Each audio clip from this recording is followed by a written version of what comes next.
Well, welcome everyone. Today we are talking about white papers. So for those of you who've never heard about a white paper, think of a report, think of a long form document. And when I say long form, I mean 2,500 to 3,000 words or so.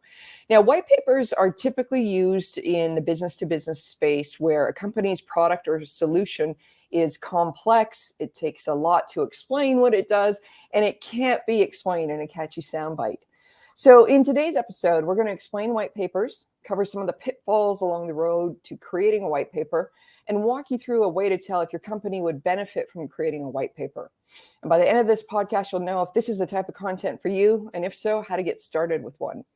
Now, I'm joined today by Ken, Ian, and Paul, and we're going to dive into white papers. All right. So the first question I've got for you, Ken, what is a white paper? So when I think of a white paper, I think of something that's more technical, needs to be researched more, probably has more stakeholders who are going to look at it, because it's really going to be focused on identifying a problem and explaining a solution for that problem. So it needs to be well researched. And it needs to speak to multiple stakeholders, and so it's a lot more complex than just writing a blog post or even writing a little ebook. Ebooks can largely just be derivatives or of a couple of different blog posts or expansions of a blog post, for example. This is not that.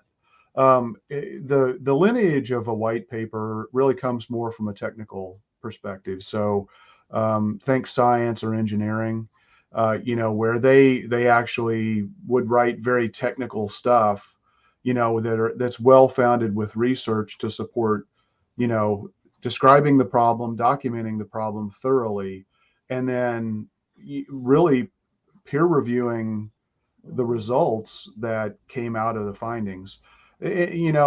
Pharmaceutical companies very much the same way when they're talking about some of the solutions that they're coming up with. Governments historically have also used these pretty heavily to talk about policy initiatives, or any social consequence. And so having a political science background as an undergraduate, I kind of was actually, my master's degree was more political science. When you look at social outcomes, there's a lot of study, there's a lot of research. You have to try to quantify benefits of like social programs or policy initiatives to the best that you can. And so, there's a lot of work that's been spent doing that. So, now when we're moving into the marketing world, this is going to be really relevant for businesses that I think have more technical needs, software companies, anybody who has a complex sale, I think is going to be well suited by considering doing a white paper. And again, I think what you want to do is you want to use the white paper to really present the problem, back up the problem to show that it's a real problem, and then provide your solution to the problem, and do that in a way that isn't overly salesy, but does demonstrate your authority and your expertise on having a great way to solve that problem. Mm-hmm. That's a great answer. Absolutely. Ian, what kind of companies should use white papers? Yeah, before I answer that, because I love, throwing curves into these questions. I actually enjoy the meaning of words, like the etymology of words. So I looked it up. So I have to share this because, Okay. So the term white paper originated when government papers were coded by color to indicate the distribution of them. So with white designated for public access. Thus, white papers are used in politics and business, as well as in technical fields to educate readers and help people make decisions. So I thought that was a cool. Wow. So it's not just a made up term. I mean, it actually has, well, I guess it's a made up term. Every term's made up, but ultimately, okay, cool. That's neat to know. It's neat to know. And you know what? It's neat to know too, that it even today, it sort of sticks to the original point, educational Yeah. for public use.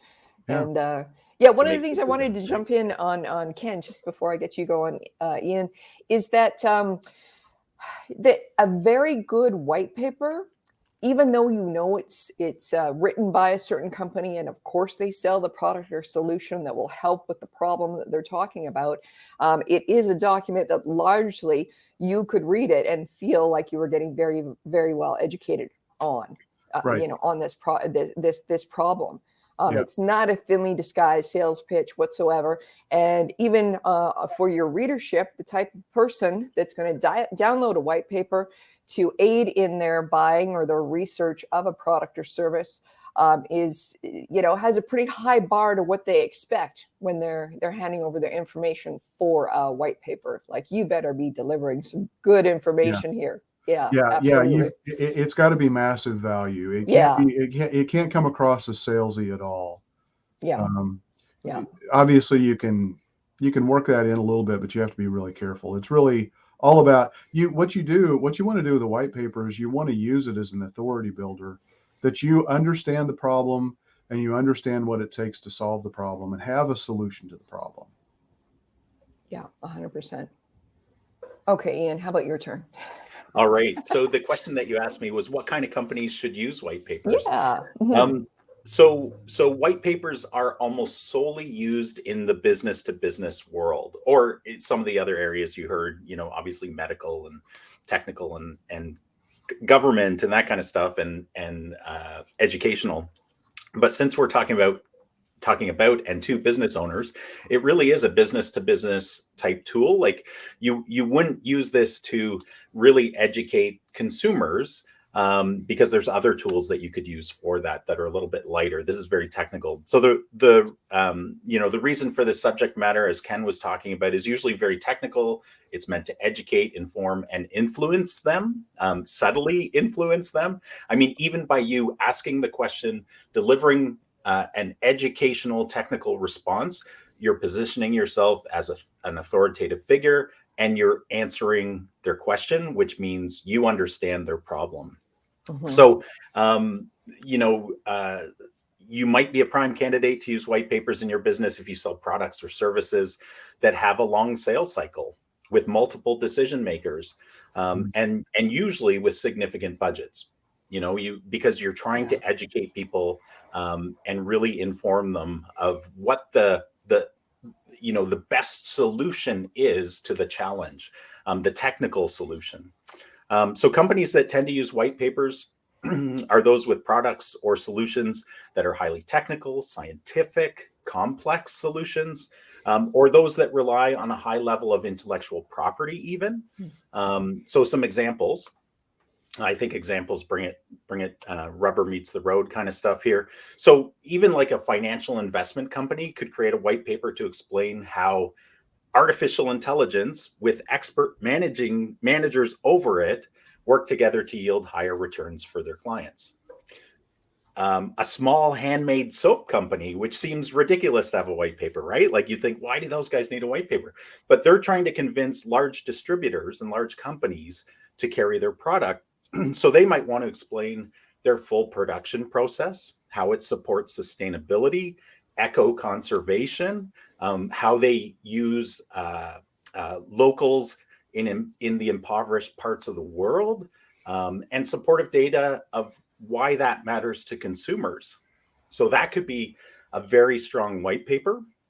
And again, they don't necessarily need to frame it in like, this is all about us, but this is a problem in the world. This is consumers want this solution, and this is why it's important. Even a small CRM training company could create a white paper that explains how the use of CRMs, when combined with comprehensive training programs, raises team effectiveness and customer satisfaction. So, I mean, there's lots and lots of uses for white papers. And those are just a few examples that came to my mind. If you guys have other examples, jump in. Yeah. So Ian, with the soap company that you talked about, so it sounds to me like what their white paper is trying to do is really educate a distribution channel because that's their golden geese referral source. That is their strongest marketing channel potentially and sales channel. And so they need to educate them on why their product is valuable to that distributor's potential customers. Absolutely. Yeah. Like, so a white paper is really to equip the decision maker to make the right decision, which is to choose you, right? So Yeah. it's all about, how do you help them through that? It's what we talk a lot about from a strategic standpoint, is that marketing hourglass. And usually white papers tend to fit, higher up in the funnel where people are coming through. They need to know you, like you, trust you. So it actually covers a bunch of those. But it really is like, how do we equip these, often large decision makers to, first of all, see the benefit to their business, but see the benefit. So that's your audience, but you also have to put it into perspective for their audience. Like, why is it important to them and their own audience or customer base, so that, you can help frame the story for them. Yeah. Yeah. Cool. I think it's really neat what you picked up on as well. It's not necessarily just a complex product or solution that you have to have, because I'm imagining some people listening going, well, we don't build anything that can go to the moon. Why do we need a white paper? But your last example with the CRM, so it's not about the CRM, it's not how we enter information better. It was how that plus training equals something else. So, that's a complex problem, and that's a complex solution that you're going to need, a few words, if you will, to, explain the problem and explain how all these different elements come into play to help your business that people may have not thought of before. Yeah, and with regards to that specific example, the pain point that the CRM company actually exists for is the pain point of companies that invest in CRMs and either behaviorally people aren't using it properly, or there's a host of issues involved where you're not maximizing or leveraging that technology in order to truly serve your customers. And it's also beneficial to your team because that there are internal aspects of CRM, and management also has a particular view of their own team, of how they're interacting with customers, where it can be a super powerful tool. So really, in that white paper, you're really trying to kind of take the Band-Aid off, or even just show, like, this is a common problem, but there is a solution, right? And this is why it's important to go down this path and educate them and help them understand that, because otherwise a lot of companies invest in these tools and they're just they think something's wrong, and so they jump to another tool and another tool and another tool. Yeah. Absolutely. Yeah. So you're telling me there's no silver bullet? Is that what you're telling me? I'm telling you, we're all people, and people are there should be a white paper on people, because we're complex systems and individuals. So isn't that the I don't know if that white paper would ever be finished. My goodness. Now, Paul, we've alluded to the fact of, a white paper is not an ebook and not a thinly disguised, sales pitch. So could you spell out a few examples of what a white paper is not? Oh yeah, like you said, it's not an ebook, it's not a blog post. It's definitely not product focused. It should be topic or idea focused. And it's not like, it's very detailed. It's not a high level, half-ass researched piece of work. It's very well researched, and it's very detailed. And some people will say that it should be easy to read, and you can do that to a point, I guess, but these things tend to be technical. So they may not necessarily be easy to read, but it can't be overly complex either. It can't be filled with a bunch of technical terms that most people aren't going to understand, because your target audience probably doesn't understand those technical terms. That's what you're trying to explain to them. And it's also not a bottom of the funnel kind of thing. It's not a late stage. This is going from step one, like you said, like Ian said, with the soap company and the distribution channels. This is why you should consider carrying our product or promoting our service, whatever it is. So it's not a late stage kind of thing. And keep in mind that it's used by buyers for research and information gathering, so they have to be able to understand it. That goes back to it not being overly technical, but sometimes it's kind of difficult to not get technical in them. Great, great. Now, with this talk about white papers and how much research is involved, when we in our company, when we do white paper projects, we tell them they need to plan for about 12 to 14 weeks from yes, we're doing a white paper till the day they see it published on the website. Upon saying that, a lot of people think, "Oh my God, that's so like that's too long." But once somebody can be walked through and see how much is involved, they can see how it could take so long, which actually isn't so long for all the complexities involved in it. So, Ken, could you walk through some of the steps that would be involved to get a white paper up and running and then finally published? Yeah, absolutely. So, sadly, there are a lot of organizations, businesses, whatnot, that really don't have great brand standards. So if they did, they've already got a little bit of a leg up because they may already have an eye for some of the design elements that need to come in. But with a white paper, I mean, it's a little misleading in its title because you think, okay, it's just going to be this long white Word document kind of a thing. Mm-hmm. And yeah, you could do that, but you really shouldn't. You should take the time to really design and lay it out just like you would any other marketing material, because it's going to speak volumes about it. Your business and your brand.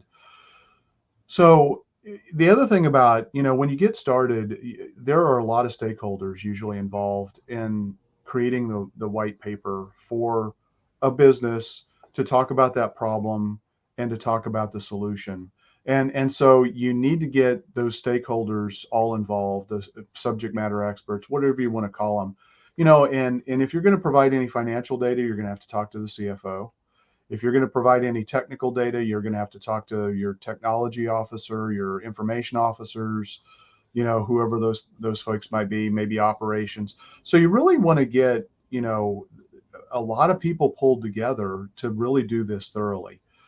It's not an editorial either, I mean, so it's not like a blog post where it's like, I'm going to tell you the 5 best things that I think you should go do to get found on social Google. media or something, Yeah. so it's not that. You need to research it. You need to outline it. And because there are so many different stakeholders, and they all view the world with different set of lenses, and rightfully so, you're going to have plan for a lot of iterations of review and approval cycles.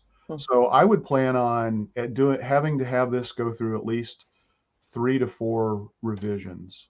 From outline to first draft, second draft, reviewing hopefully the final draft. And that's just to get the content down. Now you need to turn it over to your design team to lay it out and make it look good.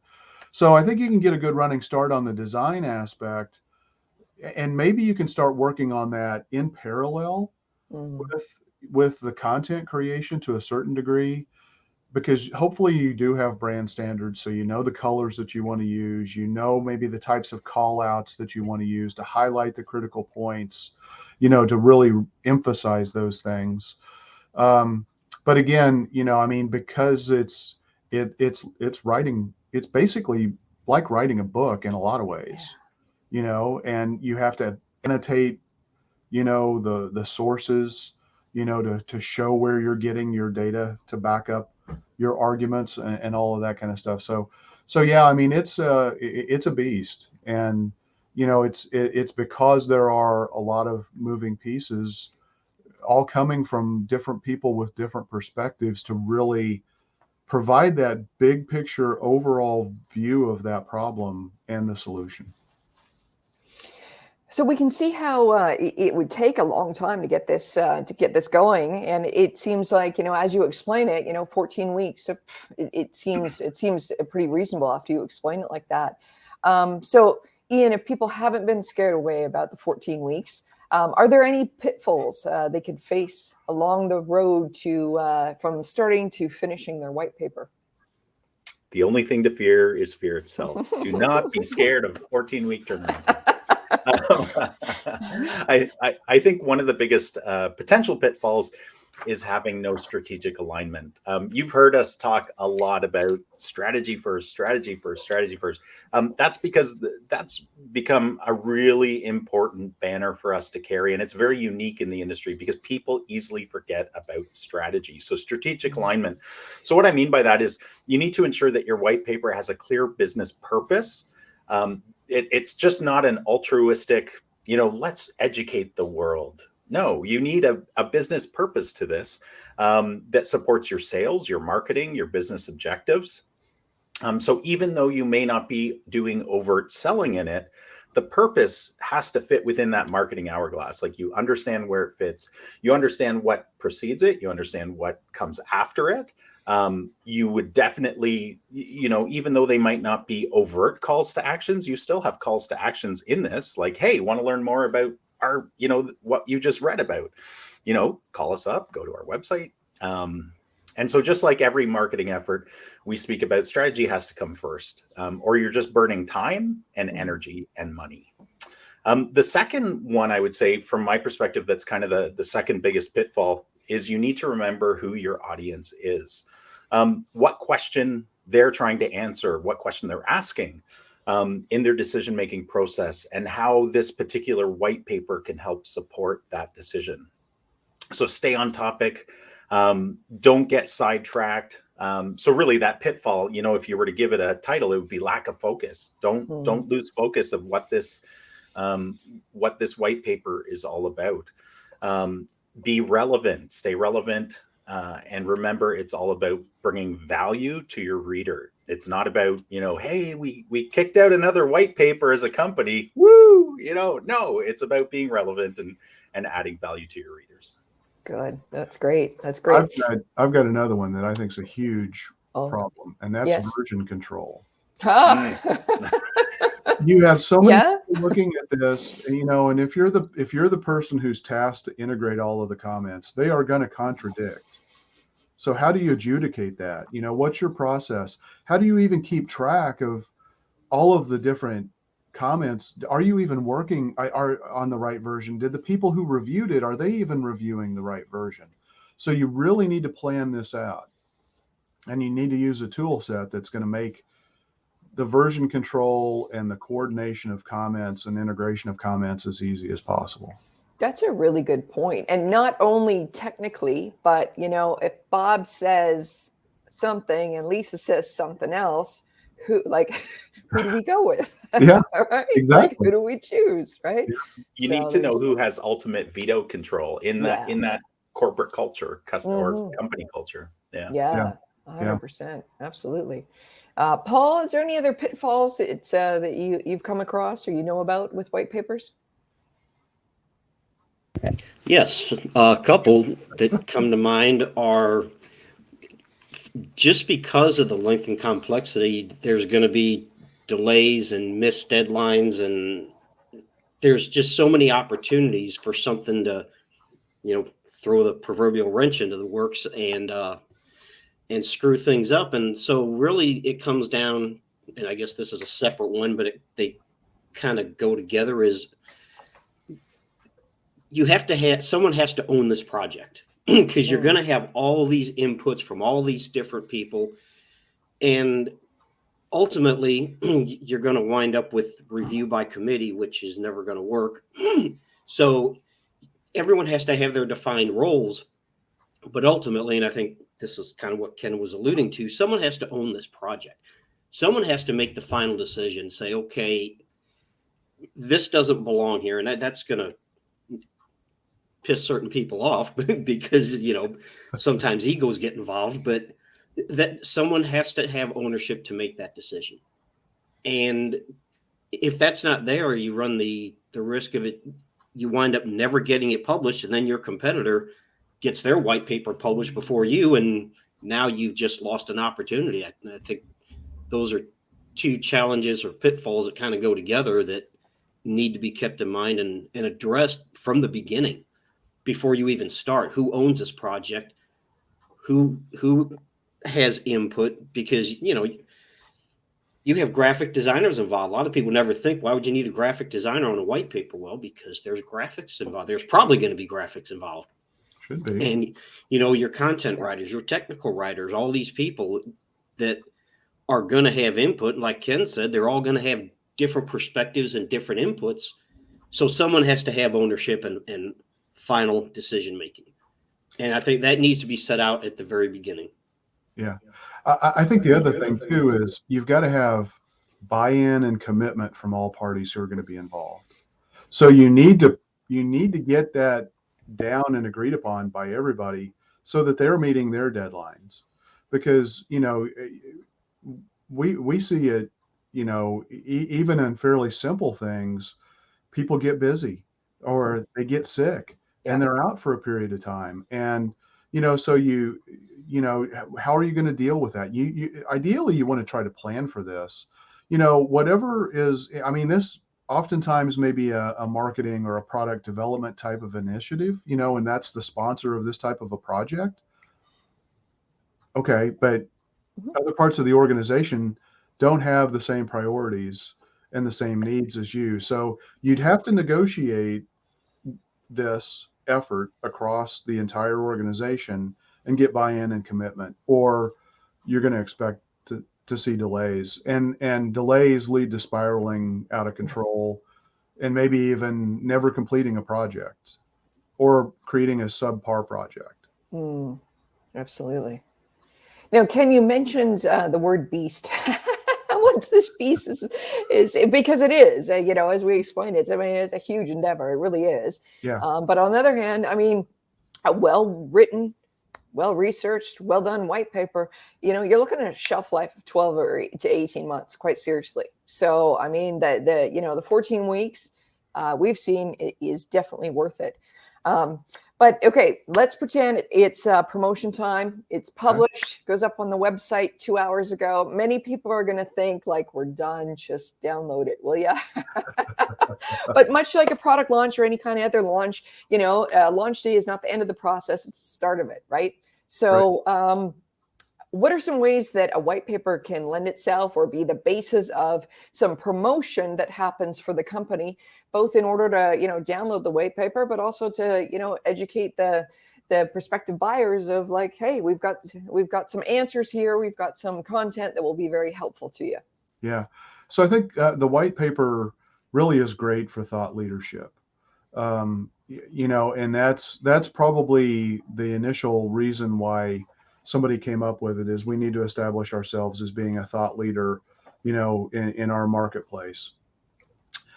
The golden word here is repurposing.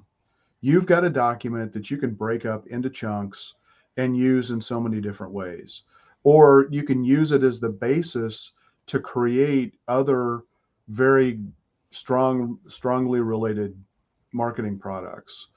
So you could take your white paper and use it as the basis for a webinar. You could use it as the justification to get yourself booked on a podcast as a guest. You can take chunks and make them tweetables. You can, a real popular thing to do right now is to create a little carousel on Instagram, that just kind of tells a little piece of the story to pique people's interest, to say, okay, when you're talking about this, there are really 3 different dimensions. Boom, boom, boom. For more, download our white paper. That thing plays really, really, really well when it's done right and it's done consistently with branding, as an Instagram post. You could turn that into a little video and put it out there on LinkedIn, more likely LinkedIn than Facebook, but it could be on Facebook. You can take elements of this and use it to book media appearances, for people to talk about key talking points that you lay out in your book. You should create an executive overview to present to somebody who doesn't have time to read the full details of the document, but you need to summarize it and give that to the highest level executives to say, here, this is something that you need to make sure your folks are looking into and taking care of. So yeah, there are lots of different things. And the good news is, even though this is a multi-week project, it spawns a whole lot of marketing materials, training materials, asking, justification for investors, could be based on and include be drawn from a lot of these materials. So yeah, super, super powerful. Great, great.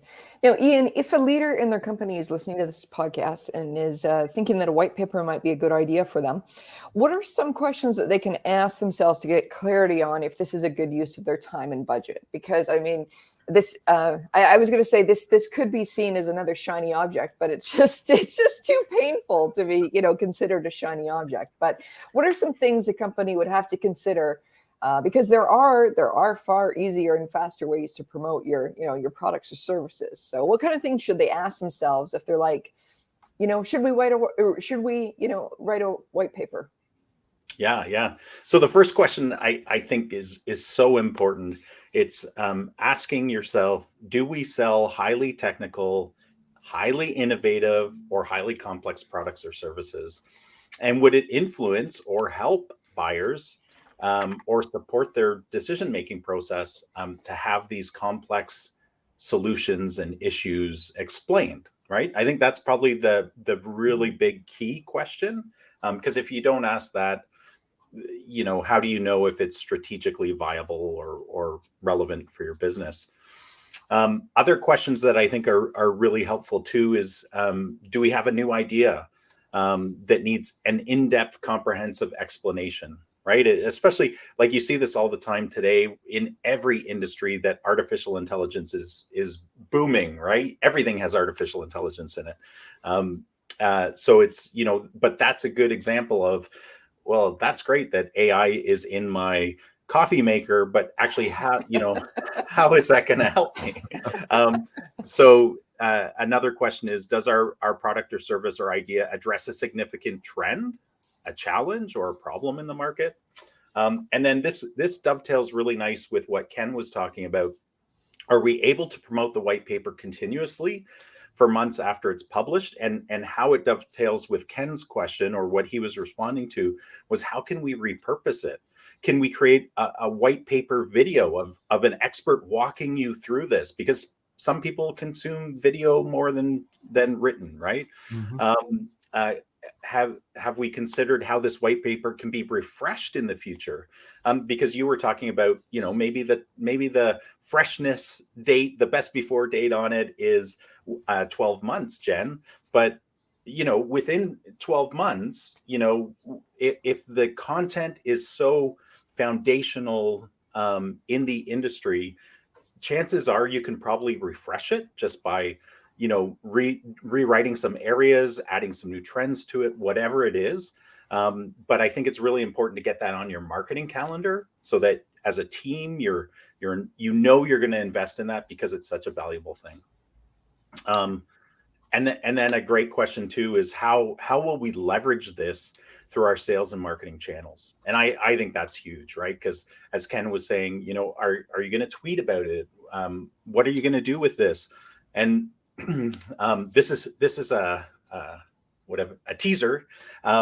Jen and her team have created a white paper on white papers, and it's actually a fantastic document. But in there you have pitfalls, right? You have common pitfalls that you've seen happen in the white paper process. And I think, like, as an example, you could pull out those pitfalls as a mini video clip. You could pull them out as social shares, all with the purpose of driving people back to your white paper so it's consumed and gets more visibility. Absolutely. We are hard at work on that. So we are drinking our own Kool-Aid. I swear to God. I know that's one thing I said. So Greg helped, we tag teamed on this, and, we're both like, we have to do what we're preaching. So, anyways, yes, it's in motion. It is in motion. Thank you. Yeah, no, that wasn't like a poke the bear thing. That was I just thought it was such a great example when I saw it. Yeah, that's good. Thank you. And thank you for the little plug. I appreciate it so much. I do. Paul, so wanting to write a white paper and writing a white paper, there's a lot of W's in here, two different things. So if the company has gone through some of the questions that Ian posed and said, yeah, we have the, the burning problem that we need to explain. What are some of the things that a company should ask itself about, like, actually, can we get this thing written? Can we actually produce this white paper? Yeah, definitely. So I guess basically your question boils down to, do we need help or can we do it ourselves to a large degree? There we go. And yes, you probably do. If you're a very large company, you may have a large pool of internal talent to draw from, and you could do this yourself. But just because you have a complex product, service, a long sales cycle, you don't necessarily have to be a large company to have that product or service, in which case you probably don't have the people internally to do it. Do you have the content writers, the technical writers, the graphic design, someone to take ownership of this and drive it, and the input from the different departments? You may not even have all those different departments, especially if you're a smaller company that outsources your marketing because you don't have that internally. You probably don't have the internal people to write a white paper. So in that case, you're definitely going to need external help, because white papers are addressing a technical issue, generally speaking, but you need a writer that can take that technical jargon and put it in an easy to understand language that the average person can understand. I guarantee you technical people cannot do that. I'm a technical person and I work on that, but I tend to, Ken has told me oftentimes to speak English because I do tend to do that. And if you are a software, if you write software, you are probably not going to be able to translate that into easy to understand language, because that's not your world. You need someone that can do that. Mm-hmm. So yes, you probably do need help, like you said, wanting to have one and putting the time and effort into making it happen are two different things. Hey, I want to be a billionaire, but I'm probably not going to put in the time and effort it takes to get there. Okay. That's a very long uphill battle there. So Donald Miller says, that people rarely buy the best solution. They buy the solution that's the clearest, that helps them understand and solve their problem to achieve an outcome that they want. And you look at the whole history of technology, there are superior products that never thrive and do well. Beta versus VHS, that's exactly what I was going to say. VHS won the PR battle. Yeah. And it's because, probably because they didn't think about the marketing elements. One thing I didn't talk about when I was answering the question about, okay, now we've built this white paper, how do we promote it? Just because you write it doesn't mean they're going to come. They're not going to find it on your website. It's not like this giant SEO asset that's out there that's just going to be a magnet that just draws people. You've got to get it in front of the right people. So you need to think about, what are those channels that you can get it in front of your ideal audience? Where are they spending time? Are they going to respond to a Google ad campaign? Do you need to try to get it in front of them on LinkedIn? Do you need to go old school and maybe send them, some direct mail, or hit them at a trade show? You've got to map out all of that kind of stuff. So the white paper itself is a pretty technical document, and I would treat it as an engineering project personally. But you still have to figure out smart ways that you can market it. And the other thing too is, I think it's really important to make sure that when you look at this document and you evaluate it, you have to think about the political implications. And I'm not talking about, right versus left or stuff like that. I'm talking about, are you saying something that's stepping on somebody's toes, that's going to create an enemy unnecessarily? It could be within your organization. It could be firing up the anger of a competitor. You need to think about that maybe you want to do that, but do it by design and intention. Don't do it inadvertently. So you really, when you're reviewing this document, it's not just about, is it right or wrong? I mean, you've got to think about the broader implications. Is this going to be something that's going to wake up the giant, and that giant can turn around and crush me? Wow, good point. Yeah. So, but you also do want to look at, unfortunately, we live in a world where there's always somebody who's willing to nitpick and post something about social media. So you always have to look at the overall sanitization and just make sure there's nothing unnecessarily that's going to bring down the ire of the internet on you. On you. Absolutely. And if I can just circle back to what Paul was answering, it just rang true with me about one of the real benefits about having an external provider help you through this process is just like with how we've spoken about in the past, how when we're developing marketing strategies for people, we actually do third-party interviews with their customers because we come at it from an entirely different perspective. We don't get caught up in the emotion, and so just like that in this, I'm going to say process this time, just to mix people up with how I say process. I know Ken's in shock, but what does that mean? Just like that. I think an external person or team that can ask questions in the way that the audience is asking questions, rather than, all of us, especially highly technical people, have a particular view of their product, the technical aspects of it, and any of us who have that technical mindset get so caught up in that.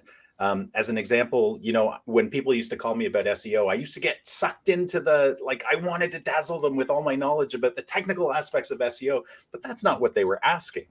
They were asking, how can it help my business? Right. And so in the same way, I think, having a team come in that's capable of helping you write a white paper, ask the questions, interview the people that are providing the technical aspects, and then shape it in a way that's going to impact your audience. I think that is an understated powerhouse right there that you would be silly not to employ, even if you have an internal marketing team. Absolutely. I have four things I want to cover and jump in on them. As I talk about them. It's as you guys were talking, I wanted to share some of these. I guess they're battle scars that we've come through since doing white paper. So Greg and I, as a tag team, we've been doing these since 2016. And so some of the things that come up. So the first thing is sometimes you'll find that your first idea spawns 2 or 3 or 4 ideas that it could become, a massive encyclopedia if you're going to write it all in one white paper. And that's the wrong thing to do. So, I mean, the neat thing about having a third party, come to interview you and write this white paper for you is the fact that, they can help you clarify certain ideas. And as well, what we ended up doing in those kind of situations, it's just another white paper, because you just do not want to dilute your main point with like 16 other points. So that may come up. Be prepared for it and just put those other ideas on the back burner, or get another white paper going on that. That's the best thing to do. The time to write. Now, this is just one group here, but if this can give you any kind of idea, from the time that Greg gets the go-ahead for the first draft until the time the first draft is shown to me, because it's always shown to us internally before we hand it over, it's a solid 2 weeks. And what I mean by a solid 2 weeks is we use him on other client work, but for those 2 weeks, he's off. He's not doing anything but writing. He's now got a 2-day turnaround and responding to emails. Like, we're talking, he is locked in writing. So this does really take a substantial amount of focus if you're going to have someone write something really good for you. The third thing is about the graphics. We've had pushback on, we don't need no fancy graphics for, we have no graphs or charts or anything like that. The other pushback would be like our readers don't need that fluffy stuff. Well, with a well experienced graphic designer with typography, the way they use headings, the way they use blocks of color, the way they might pull out certain quotes, the way they lay out the information on the page, that can vastly improve the readability of your document, even if you don't have any charts or graphs to put on there. If your information is highly technical and you've got highly technical drawings, sometimes graphic designers' touch on those can just make them pop a little more, just make them look a little more interesting. So just don't slough off the idea that your work does need some a graphic touch. And the last thing is about when we talk about multiple decision makers, you have to think, if you're thinking in the way of marketing helping sales happen, marketing help drive that potential customer through the funnel, you got to think about this white paper being a sales document that someone is downloading, and based on the information in this white paper, they can then take out, their own sound bites or the stuff that you have in quotes or page 2, and be able to take that into their own meeting and start to socialize the idea of, this is a great company, we should look at their products or services. So just be aware that the white paper it is not all about you, and it's got to be written in a way that it can help the internal team at your potential customer's place, enhance the ability for them to sell you into their own decision makers. So it's much more than that. And so that kind of leads itself to, well, our audience is highly technical, we don't have to write in, such a conversational way.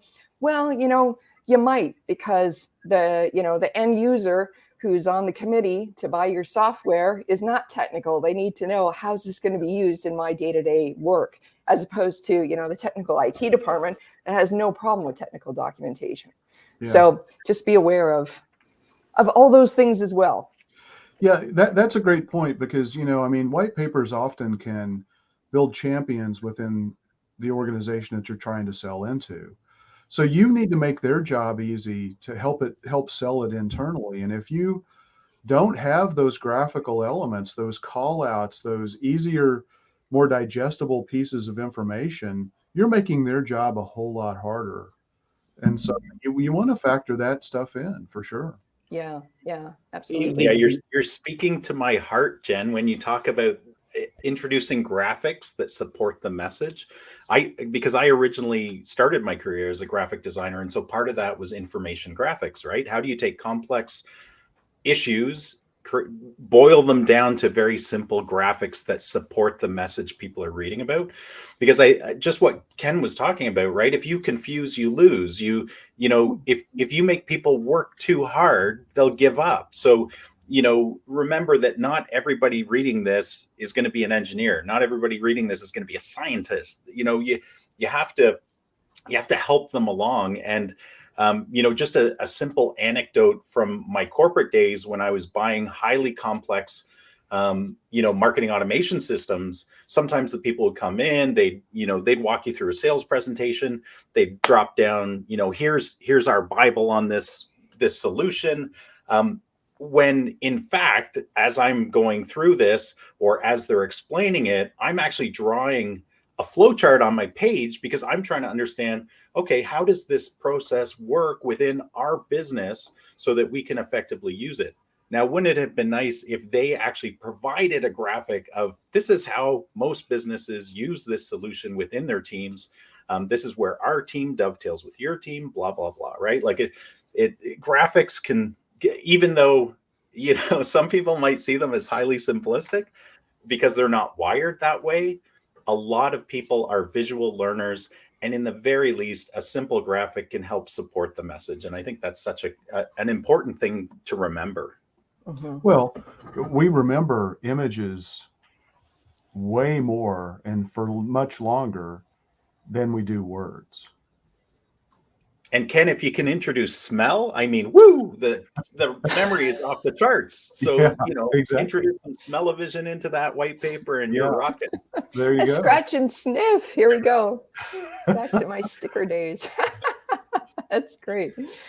This looks like a great place to wrap up. So, folks, if you're interested in learning more about white papers for your business, we'll put a link in the show notes to a white paper about white papers that can walk you through all of what we talked about in depth. I can't point. And I'm trying to point. No, I'm trying to Where? point to Jen. I'm not doing a good job. Never mind. Okay. Sorry. Okay. All right. You have to catch Contact this. Jen is I where thought he You was have to catch dancing this or like funny doing thing gang on symbols. video. Yeah. I was like, what's happening there?